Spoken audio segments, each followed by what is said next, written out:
advent calendar from Trader Joe's. I'm so excited. Woo! Brazil nut hair mask. Definitely gonna use that. Number 2.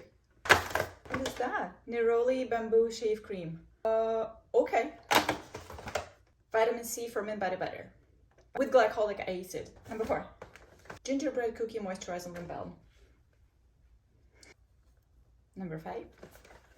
Scented body butter, cake batter. Number 6 was hiding right here. Daily facial sunscreen. We're gonna use a lot of this in California. Number 7. Oh, this is so tiny. Brown sugar carob lip scrub. I wanted to buy this. It looks like that. Ooh. Number 8. Bath fizzer. Smells so nice. This is yuzu. Lavender bath salt. I like how it's minimalistic packaging. Number 10. Hand cream. I just wanted to buy this today. I'm happy I didn't buy it because I just got it. A sweet nectarine. Oh, I bet it smells so good. Everything actually here smells so good. Okay. Trying it. Smells delicious. Smells like almost like mango. So good. It's very oily.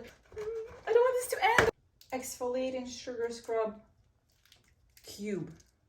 Super interesting. Good for travel, I guess. I'm definitely gonna use that. That means I have 3 scrubs over here already. And the last one, number 12. Oh, rice polish cleanser powder. Actually, I wanted to buy one of those. I'm so happy I got it. Okay, we're done. Thank you for watching. 12 days of beauty calendar opened in one day. Thank you.